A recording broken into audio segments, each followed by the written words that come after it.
Chapter Criticizing the Soul.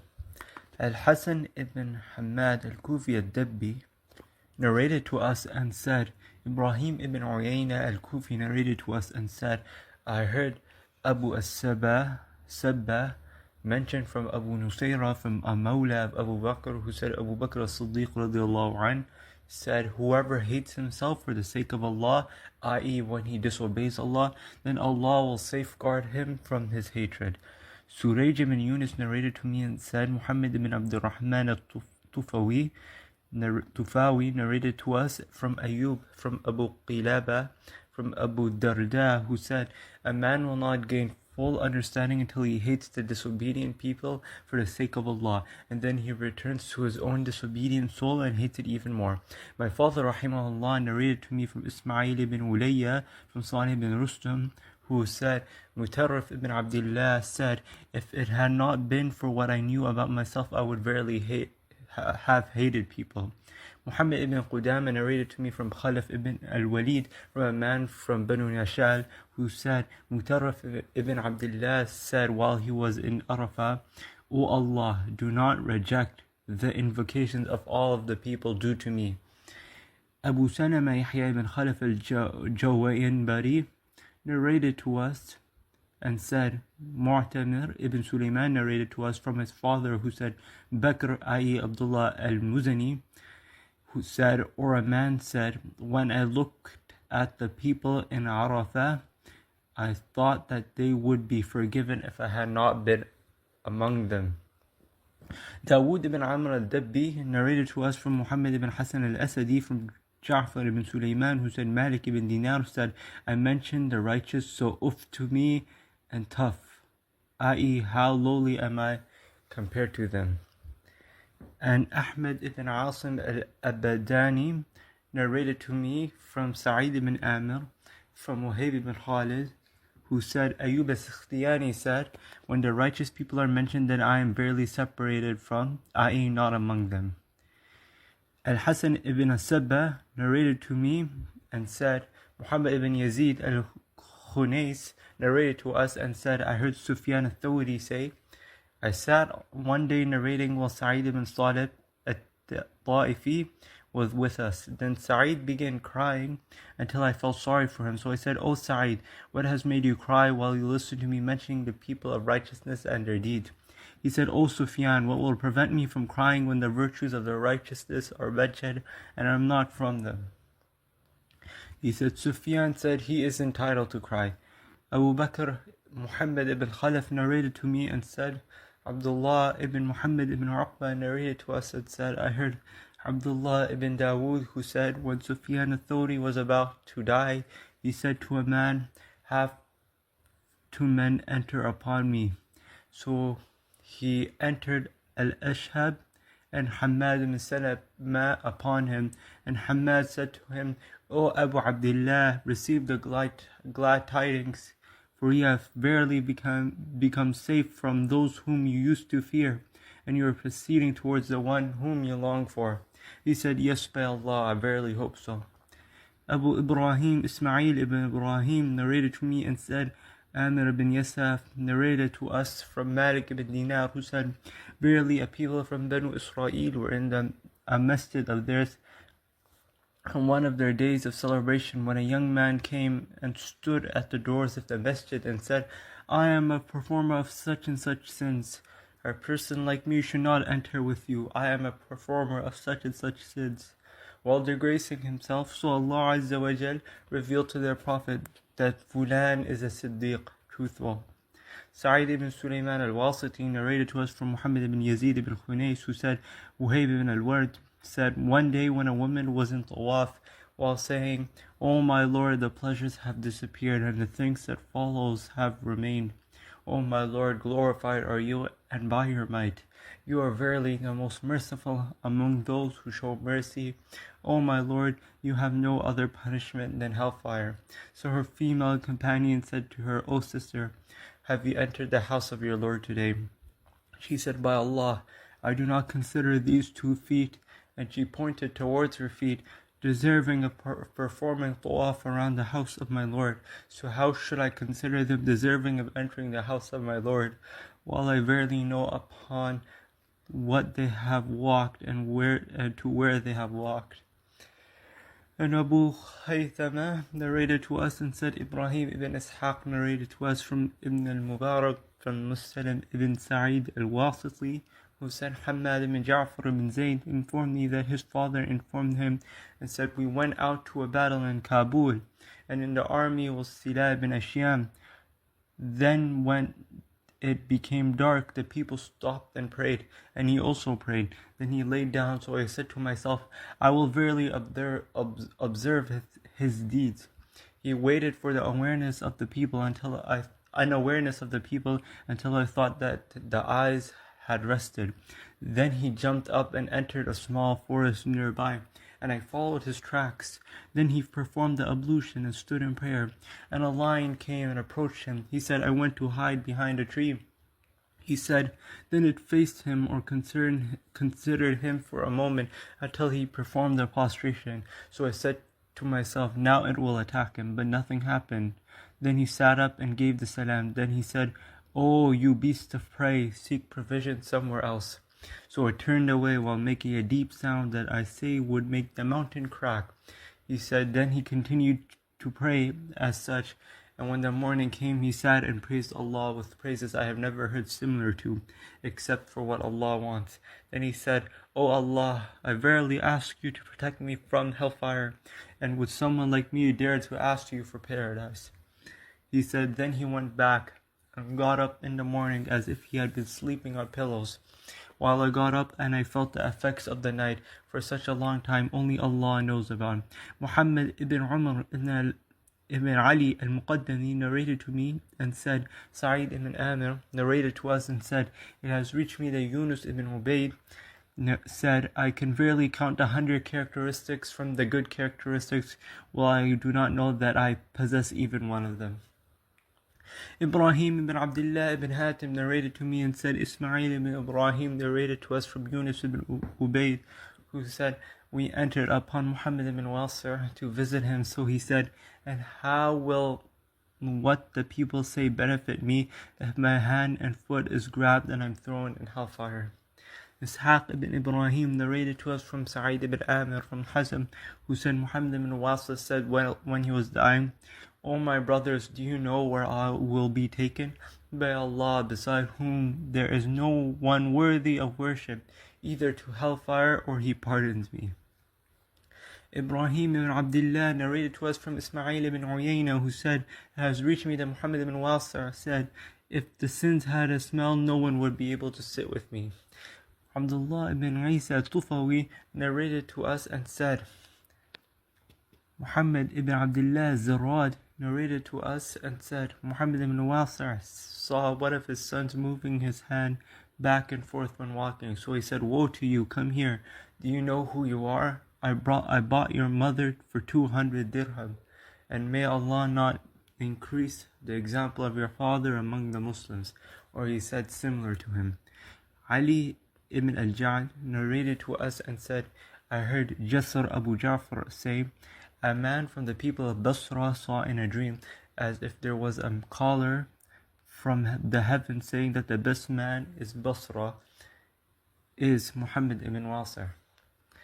Abu Yaqub Yusuf ibn Musa narrated to us from Abu Ahmad al-Zubairi from Sufyan from Abu al-Wazza, who said, I heard Ibn Umar when a man said to him, that people will remain in a state of goodness as long as Allah lets you remain among us. He said, may your mother be bereaved of you. How do you know what the son of your brother closes his door upon, i.e. what is going on behind his door? Ibrahim ibn Sa'id narrated to me and said, Suhbay al-Furghani, and he was among the worshippers, narrated to me and said, Makhlad ibn al-Husayn narrated to us from al-Jild ibn Ayyub, who said, there was a worshipper from Banu Israel in his monastery for 60 years. Then someone came to him in his sleep, and it was said to him, verily Fulan the shoemaker is better than you. Then when he became aware, he said it was just a dream, and he calmed down. Then he was taking a nap in the middle of the day when he saw the same dream in his sleep, and he continued to have the same dream several times until it became clear to him that it was a command. So he exited his monastery and went to the shoemaker. When the shoemaker saw him, he got up from his work and received him, and began wiping his hand over him. Then he said to him, "What has made you come out from your monastery?"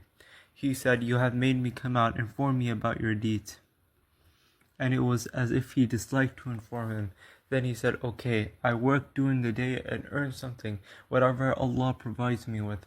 Then I give half of it in sadaqah and eat with my family for the other half, and I fast during the day." Then he left him. Then at the later time it was said to the monk, "Ask him, what is the reason for the yellowness of your face?" So he went to him and said, "What is the reason for the yellowness of your face?" So he said, "I am verily a man that thinks about almost everyone whom I meet, that he will be in paradise and I will be in hellfire. And verily has the monk been preferred over me due to his disregard for himself." Muhammad ibn al-Husayn narrated to me and said, Qabisa ibn Uqba narrated to us and said, it reached Dawood al-Ta'i that he was mentioned in front of the leaders and that he was praised. So he said, "We are verily content with his cover between his creation, and if the people knew some of what we were upon, then no tongue would ever degrade itself for us by mentioning us with goodness." Muhammad ibn al-Husayn narrated to me from Yahya ibn Abdul Hamid, who said, Ibn Simak narrated to me and said, Dawood al-Ta'i said, "We have left the sins and we are verily shy from sitting with a lot of the people." Muhammad ibn al-Husayn narrated to me from Muhammad ibn Ja'far from Aun, who said, Dawood al-Ta'i said, "We do not rely on anything but thinking good about Allah the Exalted. As for being neglectful, then this is something that overpowers the bodies." Muhammad ibn Ishkab al-Saghar said, Dawood al-Ta'i said, "Despair is the path of these deeds of ours, but the heart thirsts for hope." Abu Abdullah at-Tamimi narrated to me and said, Sayyar narrated to me from Ja'far ibn Sulaiman, who said, Malik ibn Dinar met Thabit al-Bunani. Then Thabit said to him, "O Abu Yahya, how are you?" He said, "How is the one who has apparent mistakes, many sins, and who has been covered without being deserving of this? Deserving of this. And how are you, Abu Muhammad?" He said, then Thabit tied his hands behind his back, stretched out his neck, and lowered his head, and said, "This is the excuse of those who make mistakes, the evil ones." He said, and then they went forth while crying until they fell down. Suwaid ibn Sa'id narrated to me and said, Yahya ibn Sulaym narrated to us from Ibn Khaytham, from Abdurrahman ibn Thabit, and that he narrated to him from Jabir ibn Abdullah that he heard the messenger of Allah sallallahu alaihi wasallam say to Ka'b ibn Ajuza, "O Ka'b ibn Ajuza, the people who go out in the morning are two types, either one who sells himself and destroys his neck, or the one who buys himself and frees his neck." Chapter Punishing the Soul. Al-Muthanna ibn Mu'adh al-Anbari narrated to us and said, my father narrated to us from Shu'bah, from Mansur, from Ibrahim, that a man from the worshippers spoke with a woman, and he continued speaking with her until he places his hand upon her thigh. Then he placed his hand in fire until it is sizzled due to burning in the fire. Muhammad ibn Hussein narrated to me from Musa ibn Dawood, from Abdurrahman ibn Zayd ibn Aslam, from his father, who said, in Banu Israel there was a man who would worship in his monastery, and he remained therein for a long time. Then one day he looked down and he saw a woman, so he became afflicted by her and wanted her. So he brought out his foot from the monastery in order to go down to her. Then Allah made him aware of his presence, so he said, what is that I want to do? What is this that I want to do? And his soul returned to him, and he was protected, and he regretted what he intended to do. And when he wanted to return his foot inside the monastery, he said, far, far away is this. A foot that went out intending to disobey Allah will return with me into the monastery. This by Allah can never be. Then he left his foot attached outside the monastery, and it was afflicted by rain, wind, and sun, and snow until it was cut off and it fell off. Then he thanked Allah for this, and it was revealed in some of the books the man with the foot mentioning by this. Ahmed ibn Ibrahim ibn Ali ibn Ishaq narrated to us from Abdullah ibn Mubarak al-Awza'i, from Harun ibn Riyad that Ghazwan and Abu Musa were in some of their battles when some part of a slave girl became uncovered, and Ghazwan looked at him. Then he raised his hand and struck his eye until it swelled up, and he said, "You are verily observing things that harm you." Muhammad ibn Qudama narrated to me from Muhammad ibn Sabiq from Malik ibn Mighwal from Abu Sinan, who said, Amr ibn Murrah said, "I am not pleased to be able to see. I verily looked at something forbidden when I was a young man." Muhammad ibn Hussein narrated to me and said, Malik ibn Sughaym narrated to me and said, my aunt Hubaba bint Maymun al-Atkiya narrated to me and said, I saw Abu Sughaym when he one day descended from above the house with a jug that he had been cooled down for him. Then he poured the cold water out and gathered hot water from the well and drank it instead. So I said to him after this, may my father be sacrificed for you. I verily saw what you did, so do to what did you do that? He said, I once looked at a woman, so I obligated upon my soul that it would not taste cold water during the days of dunya. I said to myself that, and I would make my life loathsome for it. Muhammad ibn Abdullah ibn Muhammad narrated to me from Abdul Jabbar ibn Nadr al-Sulami, who said, Hayyan ibn Abi Sinan passed by our room, so he said, when was this built?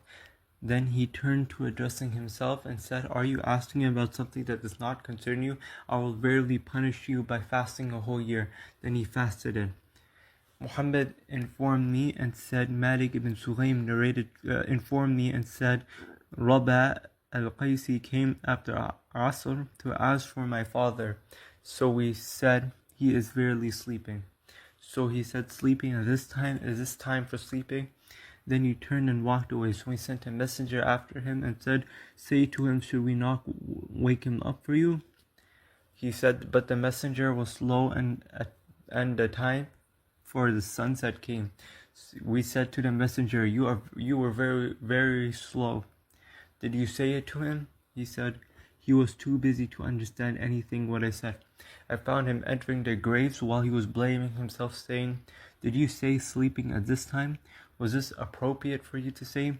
The man sleeps whenever he wants, and you said, is this the time for sleeping? And what will you make you know? That this was not the time for sleeping, and you are asking about what does not concern you, and you are speaking about what does not concern you. I verily make a promise to Allah that I will never break. I will not let any place on earth be a place of sleeping for you for a year, only due to a disease that befalls you or you lose your mind temporarily. A disgrace for you, a disgrace for you. Are you not ashamed about how much you are reprimanded, and you still do not refrain from your error? He said, and he began crying while he was not aware of my position. So when I saw that, I walked away and I left him. Muhammad ibn al-Hussein narrated to me and said, Yunus ibn Yahya Abu Nubata al-Umawi narrated to us from Munkadir ibn Muhammad from his father that Tamim al-Dari slept one night in which he did not get up to pray the night prayer before the morning came. So he prayed in the night for a year in which he did not sleep, as a punishment for what he had done. Ishaq ibn Ismail narrated to us from Jarir from Talq ibn Muawiyah, who said, a man from us who was called Hind ibn Auf came from a travel, so his woman prepared a mattress for him to sleep on, and he used to have a time of the night in which he would pray, but he slept through it until the morning.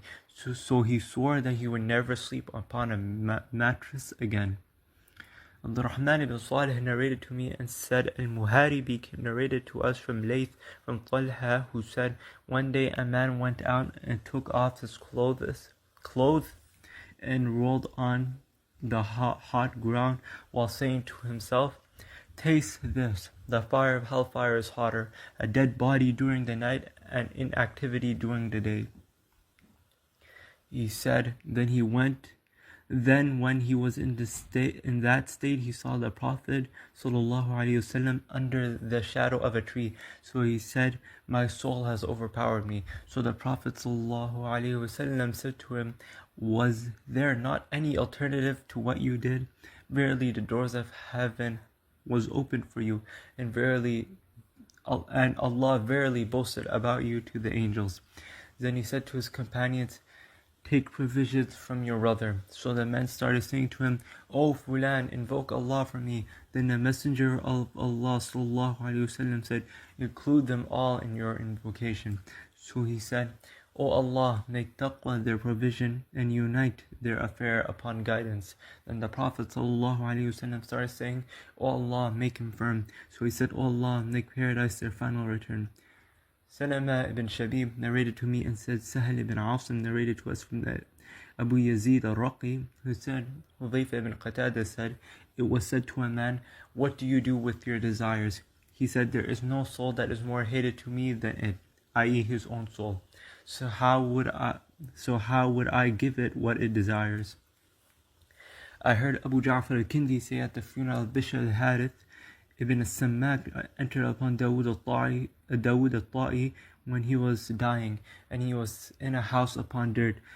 And he said, Dawood, you imprison your soul before you would be imprisoned, and you punish your soul before you would be punished. And so today you will meet the one who you used to perform deeds for. Muhammad ibn al-Husayn narrated to me and said, Sulaiman ibn Harb narrated to us and said, Mahdi ibn Maymun narrated to us from Abdul Hamid, Sahib al-Zanadi, from Wahab ibn Muhabbih, that a man worshipped Allah for a long time and then he needed something from Allah, so he fasted for 70 Saturdays. On each Saturday he would eat 11 dates and then ask Allah for his need, but it was not given to him. So he returned to his soul and said, if it is from you, something comes to me. So if there is any good in you, you will be given your need. And that point an angel came down to him and said, O son of Adam, this hour of yours is better than all of your worship that has gone forth, and Allah has verily fulfilled all your needs. Verily fulfill your need. Chapter: Striving against the soul and preventing it from its desires. Muhammad ibn Sulaiman al-Asadi narrated to us and said, Abu al-Ahwas narrated to us from Sa'id ibn Masruq, from Abu Hazim, from Abu Hurairah radiyallahu anhu, who said, the Messenger of Allah sallallahu alayhi wa sallam said, the strong or severe is not the one who overpowers the people, rather the strong is the one who overpowers himself. Abu Khaythama narrated to us and said, Abdul Rahman ibn Mahdi narrated to us and said, Muhammad ibn Abil Wadda narrated to us and said, Al-A'la ibn Abdullah ibn Abi Rafi' narrated to me and said, Hannan ibn Kharija narrated to me and said, I said to Abdullah ibn Amr, what do you say about jihad and going into battle? He said, start with your soul and strive against it.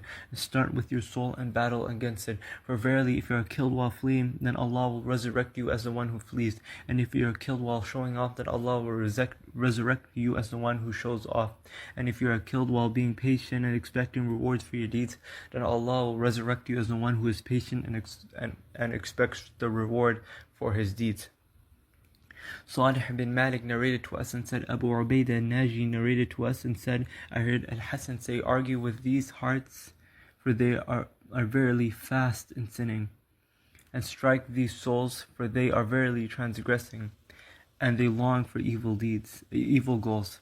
and if you aid them, then nothing of your deeds will remain. So bear suffering with patience and be tough, for it is verily only few days, and you are verily a caravan that has stopped, and a man among you is just about to be called. Then he will answer and not turn his head back. So go forth with the good of what is in your presence. Yaqub ibn Ismail narrated to me and said, Hibban ibn Musa narrated to us and said, Abdullah narrated to us and said, Haywa ibn Shurayh narrated to us and said, Abu Hani al-Khawlani informed me that he heard Amr ibn Malik al-Juhani say that he heard Fadala ibn Ubayd say, I heard the Messenger of Allah sallallahu alayhi wasallam say, the Mujahid is the one who strives against his soul for the sake of Allah Azza wa Jal. Ahmad ibn Imran narrated to us from Abdul Salam ibn Harb, who said, I heard Malik ibn Dinar say to himself, by Allah, I only want what is good for you 2 times. Suwayd ibn Sa'id informed me from Muslim ibn Ubayd as-Sulami, Abu Firas, from Ismail ibn Umayyah, who said, Al-Aswad ibn Yazid used to strive in worship and fast until his body became green and yellow. So Al-Qama used to say to him, so much you punish this body. So Al-Aswad used to say, verily this affair is serious, so be serious. And he said the same another time. So Al-Aswad said, nobility for this body is what I want. And Hussein ibn Abdul Rahman narrated to me and said, Abu Uthman al-Mu'addib narrated to me and said, Muhammad ibn al-Hanafiyyah said, whoever considers his soul to be honorable, then dunya has no worth for him. Muhammad ibn al-Husayn narrated to me and said, Hakim ibn Ja'far narrated to me and said, I heard Sa'id al-Bara'i say, whoever considers his soul to be honorable, then he hates the dunya with it. Muhammad ibn Abdul Majid al-Tamimi narrated to me that he heard Ibn Uyayna say, Muhammad ibn al-Hanafiyyah said, Allah verily made paradise the replacement of your souls, so do not sell them for something else. Muhammad ibn Husayn narrated to me from Muhammad ibn Kunasa, who said, I heard Mis'ar ibn Kidam who say, whoever worries for or gives importance to his soul, then this appears upon him. Muhammad ibn al-Abbas ibn Muhammad narrated to me and said, Muhammad ibn Umar al-Kumayt narrated to us from Uthman ibn Za'idah, who said, it was said to Ibn al-Hanafiyyah, who of the people have the greatest status? He said, the one who in his soul is not impressed by anything from dunya. Muhammad ibn Ubaydillah narrated to me and said, Uthman ibn Matar narrated to us from Thabit from Mutarrif ibn Abdullah that he used to say, O brothers, strive and perform the good deeds, because if the affair ends up being what you hope from the mercy of Allah and His pardon, then we will have degrees in paradise. And if the affair ends up being severe as you fear and are wary, then we will not say, Our Lord, send us back so we can perform good deeds other than those that we used to perform. Rather, we will say, we made deeds, but that did not benefit us.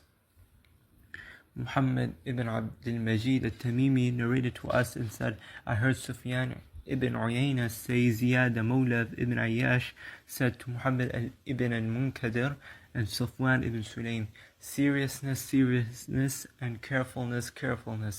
Because if the affair is as we hope for it to be, then what we have performed of these will be a surplus, and if not, then you will not blame yourselves. Sufyan said, and Amr ibn Abdullah said, by Allah, I will verily strive. Then if I am saved, then it will be by the mercy of Allah, and if not, then I will at least not blame myself. Affan ibn Makhlad narrated to us and said, Umar ibn Harun narrated to us from Mubarak ibn Fadala from Al-Hasan, who said, Son of Adam, be intelligent with regard to your soul. For verily, if you enter hellfire, then you will never grow together after it. Ahmad ibn al-Abbas al-Namari narrated to me and said, a man from the tribe of Abdul Qais from the people of Basra who was mentioned as virtuous, said, "With the valuable soul I bargain with its Lord, and for all of the creation it has no price or value. With it you own dunya, but if I sold it for anything from dunya, then that is the great loss. If my soul is wasted due to some dunya I have achieved, then the soul is verily wasted, and also the price of it is wasted." A man from Quraysh who mentioned that he is from the children of Talha ibn Ubaidillah narrated to me and said, Tawbah ibn As-Simma was in Raqqa, and he used to hold account with his soul. So he counted and figured he was 60 years old. Then he counted the days and figured there were 21,500 days. Then he shouted and said, "Woe to me! I meet the owner with 21,000 sins. How if there in each day were 10,000 sins?" Then he fell down unconscious and he had died. Then they heard someone saying, What a run to Al-Firdaus Al-A'la. Muhammad ibn Qudama Al-Jawhari narrated to me from Abu Usama, from Dawood ibn Yazid Al-Awdi, from Al-Buhtari ibn Haritha, who said, "Once I entered upon a worshipper. In front of him was a fire which he had ignited, while he was reprimanding his soul, and he continued to reprimand it until he died." Ishaq ibn Ibrahim narrated to us and said, "I heard Hamad ibn Zayd mention from Al-Hasan, who said, the believer in dunya is like a stranger who does not compete for its honor, nor does he fear its humiliation. The people are in a state and he is in another state. The people are in relief from him while he is occupied with his soul." Al-Hasan ibn As-Sabba narrated to us and said, Al-Husayn ibn Muhammad narrated to us from Sahal ibn Aslam al-Adawi that if Bakr ibn Abdullah al-Murabbi saw an old man, he would say, "He is better than me, he worshipped Allah before me." And if you saw a young man, he would say, "He is better than me, I have performed more sins than he has performed." Abu Bakr ibn Sahal narrated to me and said, Muhammad ibn Kathir narrated to us from Ibrahim ibn Adham, who said, Ata as-Salimi used to say, when he would wake up, "Woe to you, O Ata! Woe to you, O Ata! And woe to your father, O Ata! And to your mother, O Ata!" until he would enter the morning. Muhammad ibn al-Hasan narrated to me and said, Muhammad ibn Malik ibn Daygham narrated to me and said, our Mawla Abu Ayyub narrated to me and said, Abdul Malik said to me one day, "O Abu Ayyub, warn yourself against yourself, because I verily saw that the worries of the believers in dunya do not come to an end. By Allah, if the afterlife does not come while the believer is rejoicing, then two things have verily gathered in him, the worries of dunya and the misery in the afterlife." He said, I said, "May my father and mother be sacrificed for you. And how can the afterlife not come to him while he is rejoicing when he is performing deeds for Allah and he is persistent?" He said, "O Abu Ayyub, what about acceptance? What about soundness?" He said, "How many men think that they have corrected their affairs, corrected their offerings, corrected their intentions, and corrected their deeds? Then all of this will be gathered on the day of resurrection, and his face will be struck within." Muhammad ibn Bashir narrated to me and said, Abdul Majid ibn Abdul Aziz narrated to us from his father, who said, "I met them striving and performing deeds, and then when they achieved it, the worry and sorrow would be cast upon them. They would not know if it had been accepted from them or rejected for them." Ibrahim ibn Sa'id narrated to us and said, Musa ibn Ayyub narrated to us and said, Ata ibn Muslim narrated to us from Ja'far ibn Burqan, from Wahb ibn Muhabbah, that said, "The Iman is a steerer and the deeds are the driver, and the soul is between those stubbornly. So if the steerer steers, leads but the driver does not drive, then this is to no avail. And if the driver drives but the steerer does not steer, then this is also to no avail. But if the steerer steers and the driver drives, then the soul will follow them voluntarily or by force, and the deeds will be good." Abdurrahman ibn Waqid narrated to me and said, Faraj ibn Fadala narrated to us from Muawiyah ibn Salih from Abu Ad-Darda, who said, when a man wakes up, his desires and deeds gather. Then if his deeds are following his desires, then his day will be a bad day. And if his desires follow his deeds, then his day will be a good day. Ahmad ibn Ibrahim al-Kathir narrated to us and said, Sayyar narrated to us and said, Miskin Abu Fatima said, I heard Ata al-Salimi say, it has reached us that the lust and desires overpower the deeds and intellect. Ibrahim ibn Sa'id narrated to me and said, Abdul Samad ibn Nu'man narrated to me and said, Harun al-Barbari narrated to us from Abdullah ibn Ubayd ibn Umair, who said, the Iman is the steerer, the deeds are the driver, and the soul is following those two stubbornly. So if the steerer is slacking, then this is not correct for the driver. And if the driver is slacking, then this is not correct for the steerer. So one of them cannot be correct without the other until they are established upon goodness. Iman in Allah along with deeds for Allah, and deeds for Allah along with Iman in Allah. Chapter: Being aware against the soul due to fearing an evil return in the afterlife and hatred from Allah. Muhammad ibn Abbad al-Makki Abu Abdullah narrated to me and said, Sufyan narrated to us from Malik ibn Mighwal, who said, a man used to cry, and his family would say to him, if you had killed a man then came to his family crying like that, then they would verily pardon you. So he would say, I have killed my soul. Muhammad ibn Hussein informed me and said, Uthman ibn Zufar narrated to me and said, Ibrahim al-Ijli narrated to me and said, a young man from Banu Murrah from the Bedouins embarked with us upon a ship in the ocean. Then he began crying in the night and day. So the people on the ship would reprimand him for this and say, have a little leniency with yourself. He said, verily the least that I should do with regard to my soul is that I make it cry, and I cry for it, due to my deeds that have gone forth in and on that day tomorrow. He said that there remained no one upon the ship except that he cried.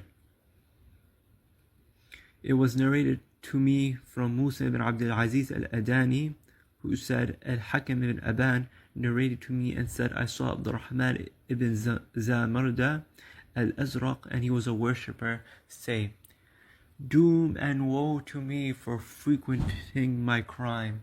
If the one who takes account calls me to account, and doom for me, a painful and everlasting doom, if I in dunya took my share. He said, and someone else added to it, and wake up, O soul, woe to you, and be careful, with carefulness that causes anxiety to my tear and my crying.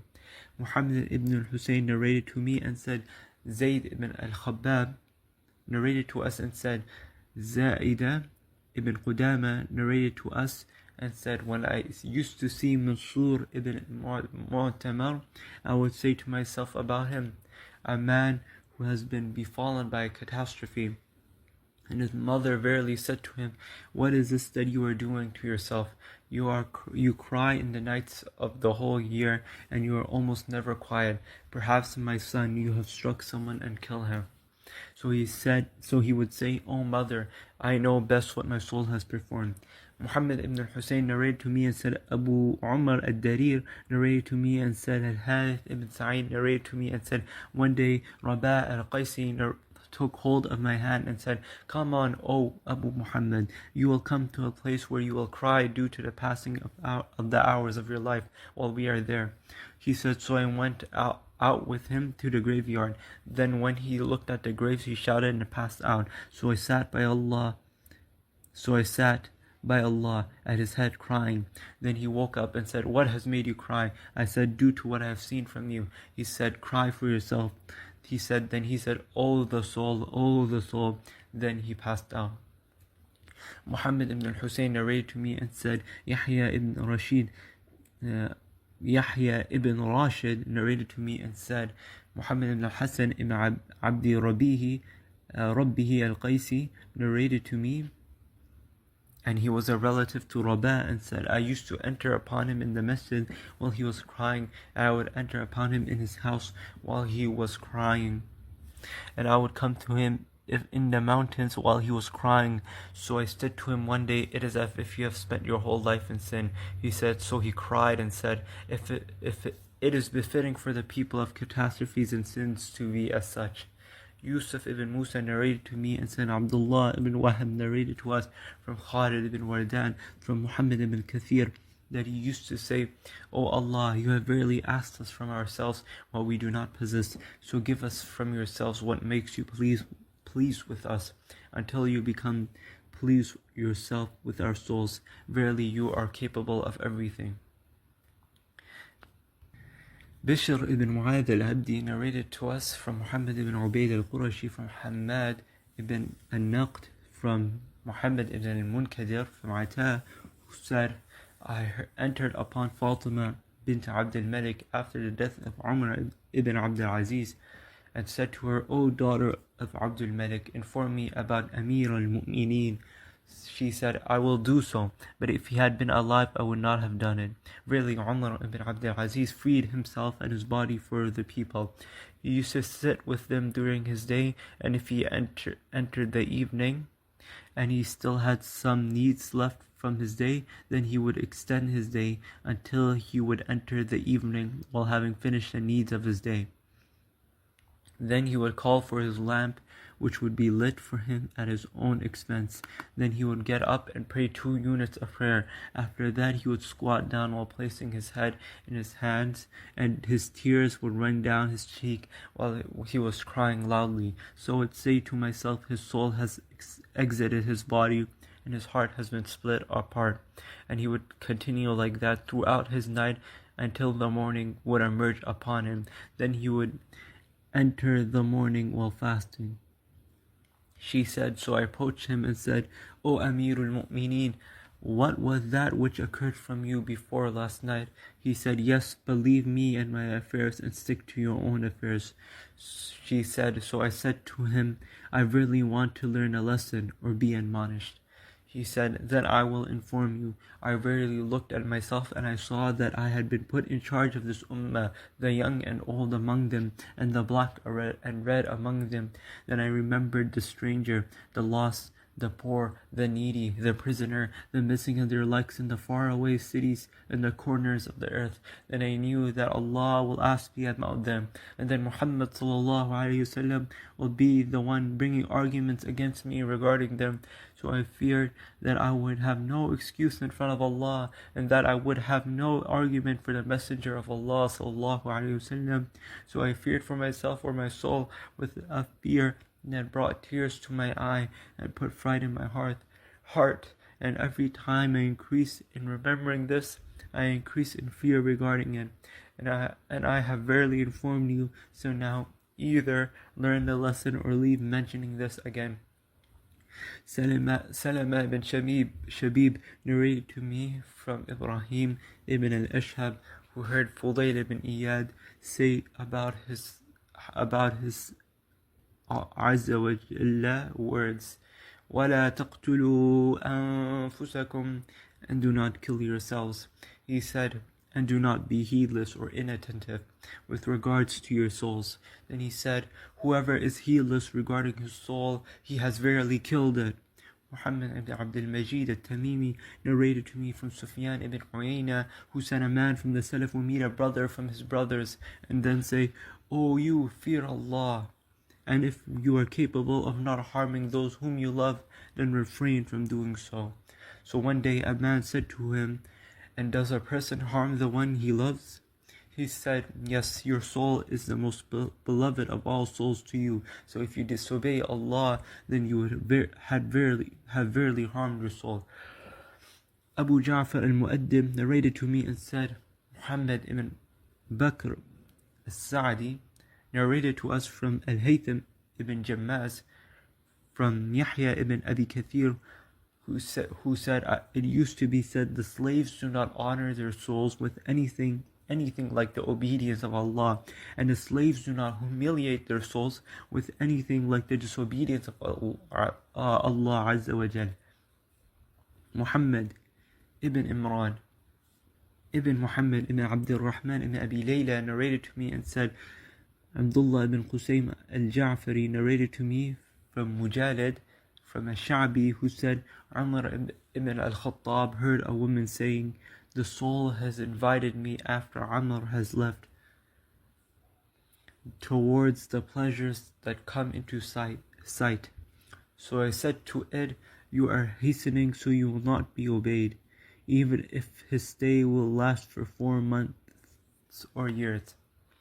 I am on guard against obeying you, and by that insulting my soul, and humiliation which will befall and cover me. So Umar said to her, what has prevented you from this? She said, Haya, shyness, and honoring my life. So Umar said, verily in Haya there are moments with different colors. Whoever is shy will conceal himself, and whoever conceals himself fears Allah, and whoever fears he is protected. Chapter: Exerting the soul in the deeds while seeking relief on the day of the return to Allah. Salama ibn Shabib narrated to me from Sahal ibn Asim, from Abdullah ibn Ghalib, from Amr ibn Yasaf, who said, I heard Al-Mu'alla ibn Ziyad say, Amr ibn Abdullah verily obligated upon himself to pray 1,000 units of prayer every day, and when he had prayed the Asr prayer, he would sit down while his shins had swollen up due to standing up for so long, and he would say, O my soul, this is what you have been commanded, and for this you were created. The evening drinks are just about to disappear. And he used to say to his soul, get up, you shelter for every evil. For by the might of my Lord, I will verily march with you like the marching with a camel, and if I am capable of not letting any part of you touch the ground, due to dragging you severely in the direction that I want, then I will verily do so. Then he would twist and turn like a seed on a pan, twists and turns. Then he would get up and say, O Allah, hellfire has verily prohibited me from sleeping, so forgive me. Nasr ibn Ali al-Jahdami narrated to me and said, Nuh ibn Qais narrated to us from Aun ibn Abi Shaddad that Abdullah ibn Ghalib used to pray the duha prayer with 100 units of prayer, and he would say, for this we were created, and to this we were commanded. The friends of Allah are just about to be sufficed and praised. Suwaid ibn Sa'id informed us and said, Salim ibn Ubaidah narrated to me from Ismail ibn Umayyah, who said, Al-Aswad ibn Yazid used to strive in worship and fast until his body became green and yellow. So Al-Alqama used to say to him, why do you punish this body? So Al-Aswad used to say, verily this affair is serious, so be serious. And he said the same another time. He answered, nobility for this body is what I want. Salama ibn Shabib narrated to us from Sahl ibn Asim, from Muslim ibn Maymun al-Khawas, who said, I heard Uthman ibn Zaidah saying, Al-Kurj al-Jurjani used to strive in worship. So it was said to him, i.e. he was asked about this. So he said, what information has reached you about the length of the day of resurrection? He said, that is 50,000 years. He said, then what has reached regarding the age of dunya? He said, that it will last for 7,000 years. He said, is any of you then incapable of performing deeds for 7 years in order to be safe on that day? Abu Hafs al-Sayrafi narrated to me and said, Abdurrahman ibn Mahdi narrated to us and said, I heard Muhammad ibn Nasr al-Harithi narrate something, and this stirred up something in me. So Mufaddal ibn Yunus narrated to me from Muhammad ibn al-Zufar, who said, a man was mentioned in front of Rabi' ibn Haytham. So he said, I am not pleased with my soul that I leave it to criticize others. Verily the slaves fear Allah regarding the sins of others, and they feel safe against him regarding their own sins. Muhammad ibn al-Husayn narrated to me from Zakaria ibn Abi Khalid, who said, a man said, I have worshipped Allah by a verse of poetry that I heard. For my soul I cry, I do not cry for other than it. In myself I am occupied with my soul, which prevents me from being occupied with the people. Abu Muhammad al-Abdi narrated to me from Ubaidullah ibn Muhammad al-Qurashi, who said Ibn Abi Shumayla narrated to me and said, a man among those who were described as being intellectual and mannered entered upon Abdul Malik ibn Marwan. So Abdul Malik ibn Marwan said to him, speak. He said, what should I say when I verily know that all speech that a speaker utters is against him and disreputable, except for what is for Allah? Then Abdul Malik began crying. Then he said, may Allah have mercy upon you. The people continued to admonish and encourage each other. The man said, O Amir al-Mu'mineen, on the day of resurrection no one from the people will be saved from its trouble of its bitterness and seeing the destruction in it, except the one who pleased Allah Azza wa Jal by being dissatisfied with himself. Then Abdul Malik cried. Then he said, indeed I will verily make these words an example placed between my eyes for as long as I live. Ismail ibn Zakaria narrated to us from Ibn al-Mubarak, from Ma'mar, from Yahya ibn al-Mukhtar, from Al-Hasan, who said, verily the believer is a prisoner in dunya. He strives to free his neck. He is not safe in anything until he meets Allah, the Blessed, the Exalted. Abu Abdurrahman al-Qurashi narrated to us from Abdurrahman ibn Muhammad al-Muharabi, from Musa al-Juhani, who said, Aun ibn Abdullah and Yahya said, how can I not kill or destroy my soul before my guarantee has been attached to me, i.e. before I have reached safety on the Day of Judgment? Muhammad ibn Hussein narrated to me and said, Rustam ibn Usama narrated to me and said, Ibrahim ibn Rustam al-Khayyat, the companion of Abu Bakr ibn Ayyash, narrated to me from Abu Bakr ibn Ayyash, who said, a man said to me once when I was a young man, free your neck as much as you are capable in dunya from the bondage of the hereafter, for verily the prisoner in the heart will never be released. Abu Bakr said, and I never forgot it, i.e. these words. Suwaid ibn Sa'id narrated to me from Muslim ibn Ubayd, from Ismail ibn Umayyah, who said, it was said to Masruq, if you would refrain from some of what you were doing of acts of worship, then which of the worship? He said, by Allah, if someone came to me from my Lord and informed me that Allah would not punish me, then I would still strive in worship. It was said, and why is that? He said, in order for my soul to excuse me if I would enter hellfire, and I would not blame it. Has it not reached you regarding the words of Allah, the Blessed and Exalted? وَلَا أُقْسِمُ بِالنَّفْسِ اللَّوَّامَةِ, and I swear by the self-blaming soul. They verily blamed themselves until they ended up in hellfire. The angels of hellfire embraced them. A separation was made between them and what they desired. The hopes were cut off from them, and the mercy was removed from them. And then every person started blaming himself or his soul. Dawood ibn Umar al-Zuhair al-Dabbi narrated to us and said, Fudayl ibn Iyad narrated to us from Aslam ibn Abdul Malik, from Abu Hurra, who said, we entered upon Bakr ibn Abdullah al-Muzani to visit him while he was sick. So he raised his head and said, a slave whom Allah provided with strength, so he made his soul work in the obedience of Allah, or a weakness restricted him in it, but he at least did not make it work in the disobedience of Allah. Abu Sulaiman said that I met Aslam ibn Abdul Malik, and he narrated it to us from Abu Hurra. Muhammad ibn Sa'id narrated to us and said, Affan narrated to us and said, Hamad ibn Zayd narrated to us and said, Yazid al-A'raj al-Shanni narrated to us that a man said to Muwarriq al-Ijli, O Abu al-Mu'tamir, I complain about my soul to you. I am verily not capable of voluntary praying and fasting. He said, evil is what you praise yourself with. Rather, if you are too weak to perform good deeds, then also be weak in performing evil deeds. For I verily rejoice due to a nap that I take.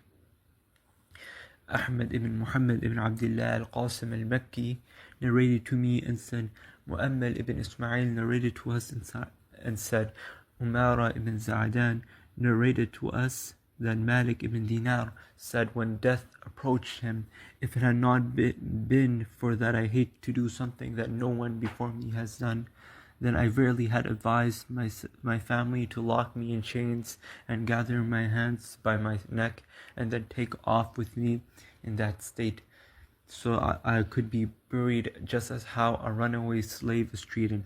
And other than Ahmad ibn Muhammad said, if my Lord asked me, I would say, my Lord, I have never been pleased with my soul for you, not even for a moment. Salama ibn Shabib narrated to me from Suhail ibn Asim from Abu Rabi'a, who said, Umar ibn Abdul Aziz said, the best of deeds are those which the souls are forced to do. Abdullah ibn al-Wadda narrated to me from Ubadah ibn Kulayb, who said, a man wrote to one of his brothers, thereafter, if you are capable, then leave some of what Allah has allowed, which will be a border between you and what Allah has forbidden for you. For verily, the one who indulges in everything allowed, then his soul will desire the forbidden. Salama ibn Shabib narrated to us and said, Al-Hasan ibn Muhammad al-Harrani narrated to us and said, I heard Zuhair say, I heard Abu Shayba al-Zubaydi say, I feared my soul and longed for my Lord, and I love to leave what I fear for what I long for, and I love to leave what I fear for what I long for. And Hussein ibn Abdul Rahman narrated to us from Mansur ibn Saghir, who said, Yazid al-Raqashi said, O son of Adam, you are verily soft with the people and severe against yourself. If the death of some of your family is announced to you, you cry, while the death of your own soul is declared to you every day and you do not cry. And Abu Bakr, i.e. Ibn Ad-Dunya, said, Muhammad al-Warraq recited poetry regarding this, and regarding something like this, the poet says, so he cries for the deceased and is inattentive regarding his own soul, as if there in his two hands is a safeguarding from destruction, and the one who is dead and buried during the day has no more right to be cried for than the one dying tomorrow. Muhammad ibn Sa'id ibn Sakhar al-Darimi narrated to me from his father, who said, it was said to a man, describe An-Nafs ibn Qais for us. So he said, I never saw anyone who had more authority over his soul than him.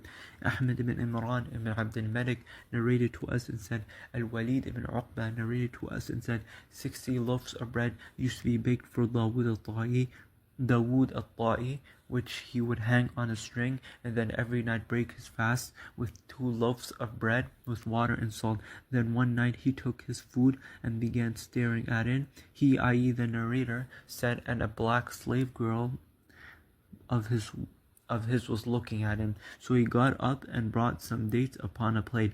Then he broke his fast with it and woke up the next morning fasting again. Then when the time for breaking the fast came, he took his bread, salt and water. Al-Walid ibn Uqba said, Al-Haritha narrated to me and said, I began hearing him reprimanding his soul, saying, yesterday you desired a date, so I fed you it, and tonight you desire dates again. Dawood will not taste dates as long as he remains in the life of this world. An old man whose nickname is Abu Muhammad narrated to me in al-Masjid al-Haram and said, Bashir al-Jazari narrated to me from Abu al-Hajjaj al-Mahdi, who said, whoever places his desires under his feet, then Shaitan leaves his shadow. Salama bin Shabib narrated to me from Zayd ibn Auf, from Ja'far bin Sulaiman, from Hisham, who said, and Hassan said, if it had not been for affliction, then a man would never be able to kill his soul, i.e. hold it to account, exhausted and disciplined in a short span of time, i.e. afflictions are the reason for a man to hold his soul to account. Salama narrated to me from Khulayd al-Khurasani, from Ibn al-Mubarak, from Hussein al-Muallim, from Qatada, who said, there is nothing more giving than a soul if it is accustomed to giving, and nothing weaker than it if it is not accustomed. Abu Abdurrahman Salama ibn Shabib narrated to me from Zuhair ibn Abbad, who said, Abu Kathir al-Basri narrated to me and said, the mother Muhammad ibn Ka'b al-Quradhi said to her son Muhammad, O my son, if it had not been for me knowing you as good when you were small and good when you grew up, then I would believe that you had committed a sin that had destroyed your good deeds due to what I see you doing to yourself during the night and day. He said, O mother, what can guarantee for me that Allah has not looked at me while I have committed some of my sins and then hated me? Then he said, Go away, I will not forgive you. Despite that, the wonders of the Quran sends me back to issues over which I ponder and imagine, to the extent that the night might end and I still have satisfied my need of pondering and imagining. Ishaq ibn Ismail narrated to us and said, Ahmed ibn Abdul Jabbar narrated to me from Sufyan ibn Uyayna from Raqaba ibn Masqala, who said, when the death approached Al-Hasan ibn Ali, he said, bring out my mattress to the court of the house. So it was brought out. Then he said to them, I verily expect the reward for my soul from you, O Allah, for I have verily not been befallen by anything similar to it. Khalid ibn Khidash narrated to us and said, Salih al-Muzani narrated to us from Yunus ibn Ubayd, who said, when death approached Al-Hasan, he began saying, verily to Allah we belong and to him we shall return. So his son Abdullah came to him and said, O my father, did you see anything, for you have verily made us sad? He said, O my son, it is verily by Allah my soul which I have never been befallen by anything similar to it. Abdurrahman ibn Waqid narrated to us and said, Damrah ibn Rabi'ah narrated to us from Bashir ibn Talha, from Khalid ibn Durayk, who said, when Ayyub sallallahu alayhi wasallam was tested, he said to his soul, you have verily been comfortable for 70 years, so have patience during the affliction for 70 years. Abu Abdullah al-Anbari narrated to me from Mu'tamir ibn Sulaiman from Layth from Zubayd, who said, Iblis, may Allah curse him, said, I did not achieve anything from Ayyub that made me happy except that I used to hear his sighing, and then I knew that I had reached to him. And Hasan ibn Abdurrahman narrated to us and said, Salih al-Murri said, O Allah, make us enemies to our souls as a disease against it, in a way that does not contain any punishment for us. Muhammad ibn al-Husayn narrated to me and said, Sadaqa ibn Bakr narrated to me and said, I heard Kilab ibn Juray, who said, I saw a young man in Bayt al-Maqdis who had become blear-eyed from crying a long time. So I said to him, O young boy, for how long will the eye remain sound with this crying? He said, so he cried. Then he said, as long as my Lord wants, so it will be sound if he wants, and if my master wants, then it, i.e. the sight, will disappear, and it is not the most honorable for me from my body, and I'm barely crying due to wanting happiness and pleasure in the hereafter.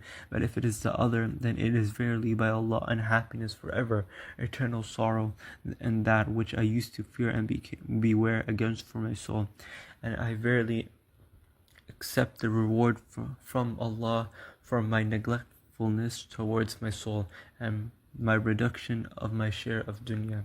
Then he became unconscious. Ibn Abi Dunya said, Muhammad ibn Qudama al-Jawhari recited the following poetry for me. I became sleepless, and remembering death made me sleepless. So I said to the tear, help me to cry, so it helped me. And if I do not cry for my soul while feeling the sorrow before death, and I do not become sleepless, then who will do it?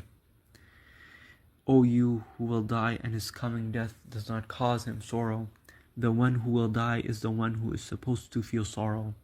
I repair my clothing with patches, and the bareness of time wears it out with weakness and decay. For whom should I invest my money and gather it? For whom should I depart? For whom should I go? For whom? For whom? Who will put me in my grave and leave me below the soil, with dirt on the cheeks and beard? Harun ibn Musa ibn Abi al-Qurawi al-Madani narrated to me and said, Abu Asba al-Ansari narrated to me and said, a group of people from Medina used to gather in a gathering of theirs in the night where they would chat with each other. So when the people were killed on the day of al-Hurra, they were also killed except one man among them. So he came to their place of gathering, but he did not find anyone of them there. Then he came the second night and did not find any of them there. Then he came the third night and did not find any of them there. Then he knew that they had been killed. Though he recited this poetry, the people have disappeared and left me behind. It is enough sorrow for me merely to remember the people. He, i.e. the narrator, said, so it was said from the side of the gathering, leave the people, for they have verily gone away, and cry for your soul before death. For every gathering of people will inevitably have their day in which they will be separated from each other. Muhammad ibn Sa'id al-Darimi narrated to me that he heard his father mention that Sulaiman ibn Abd al-Malik would perhaps look in the mirror and say, I am the young king. He said, then the battle of Marj Dabib occurred, and he became sick with the sickness in which he died, and the fever spread among his family and companions. So he called his female slave to help him perform ablution, and when she was washing him for ablution, the jug fell from her hand. He said, what is the matter with you? She said, I have fever. He said, what about Fulan? She said, he has fever. He said, what about Fulana? She said, she has fever. He said, all praise is due to the one who made it so that his Khalifa on earth has no one to perform his ablution. Then he returned to his uncle Ibn al-Walid Ibn al-Qaqa al-Ansi and said, bring close your ablution, O Walid, for verily the life is makeshift and entertainment. He said, so al-Walid answered him, then perform good deeds for yourself in this life of yours, for in time there will separation in gathering. Abu Abdullah al-Tamimi narrated to me and said, Muthanna ibn al-Sabah narrated to me and said, Abu Ayyub al-Hajri narrated to me and said, an old man from the people of Hajar who was called Abu Salih informed me and said, I thought about some things regarding myself and I started hating my soul, and my eyes filled up with tears due to what I remembered. So I stayed up in the night, performed ablution and prayed. Then I fell asleep in my place of prayer, and then I saw in a dream a beautiful girl wearing green clothes, and she had something with her that resembled a white plate. Then she said, taste this. So I tasted it, and it was honeycomb. I found it sweet and pleasant, and she began feeding me. Then I said, I have never tasted anything like this. She said, this is from yourself, so if you increase in your efforts. I said, explain what you mean. She said, I hate your hatred towards your soul is worship, and your righteous thought, and your tear is happiness, and your prayer is a shield. Then she said, make deeds for the generous and do not decrease due to a major sin, and say, O you who expand for us by your favor and enable us for something which we are not deserving of. If we do not deserve the forgiveness, then you are the owner of the righteousness and the owner of forgiveness, and bestow fortune upon us by your mercy. For verily what we have will disappear, and what is with you will remain, and we will be destroyed while you are the living and self-sustaining. Then she said, lay down. So I laid down and slept. Then I noticed I had a piece of azure silk in my hand, in which there was written, glorified is the one who blessed is thanked and who gives. Whoever rejects the blessings of Allah. O son of Adam, then how ignorant are you that you obey your enemy and disobey your provider? And it said, "Be watchful, you stupid one, for verily the best trait of dunya is piety." He said, then I noticed that it was attached to the palm of my hand. Abu Abdullah narrated to me from his father, who said, "I saw Hamad ibn Salama in my dream. So I said to him, 'What did Allah do with you?' He said, 'Good.' I said, 'What?' He said, 'It was said to me, regarding wealth you did not deceive yourself. So today I prolong your comfort and the comfort of those who became tired in dunya. Excellent and great is what I have prepared for them."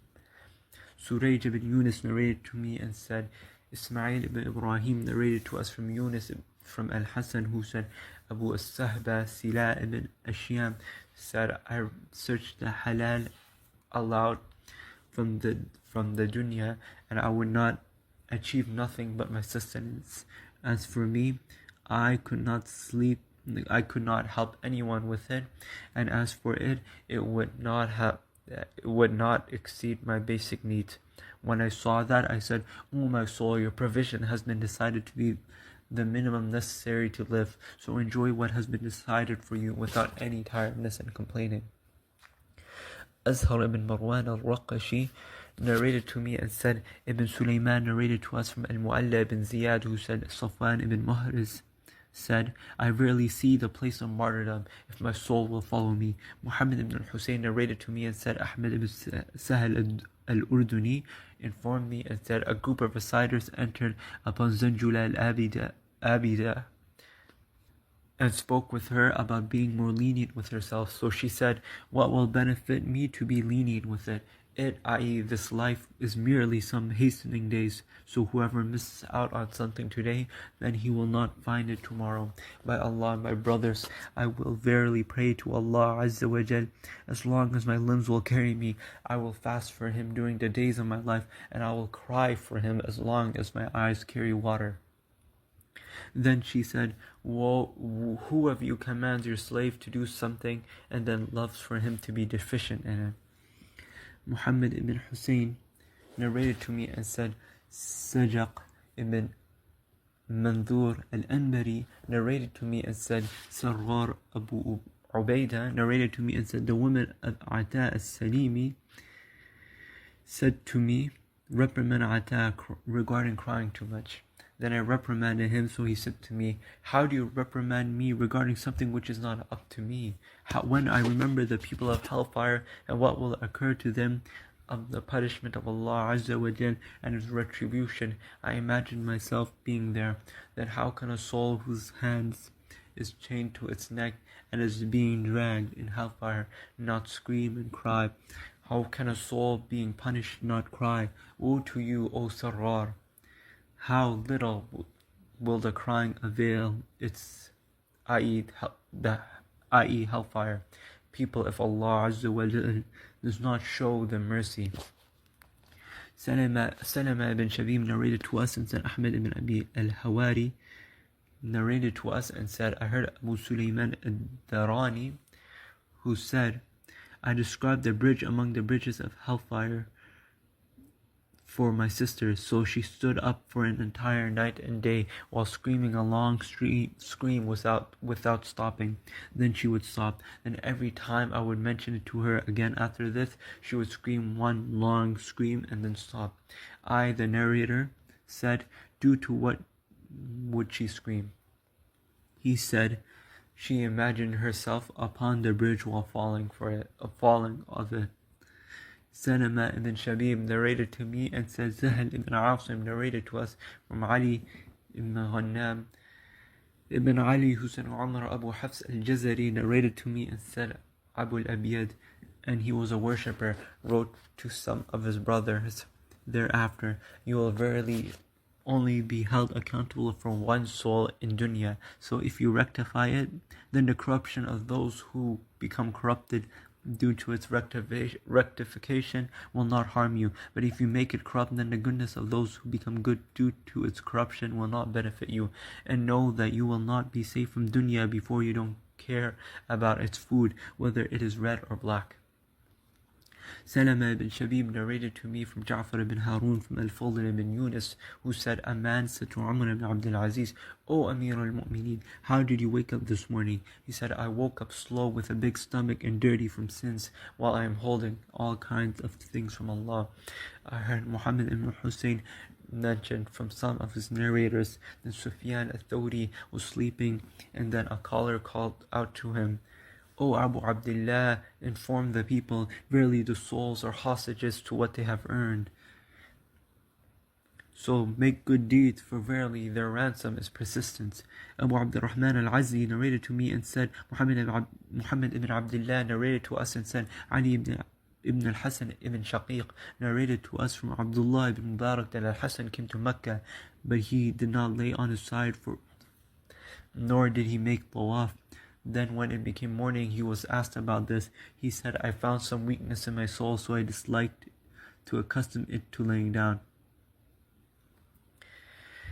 Abdul Aziz ibn Abi Zur'a narrated to us and said, Abdullah narrated to us and said, Sulaiman at-Taymi said, the eye verily has a state of being asleep and being awake. If you accustom it to staying awake, it gets used to it. And if you accustom it to sleeping, then it gets used to it. Sleeping, then it gets used to it. And Abu Abdurrahman narrated to me and said, Ma'adan ibn Samura al-Ijli narrated to me and said, I heard Ahmad ibn Zibriqan say, I heard Abdullah ibn Mubarak say, verily the soul of the righteous of the past would make them stand firm in goodness with tolerance, and verily our souls will almost not make us stand firm except by force. So it is upon us to force them.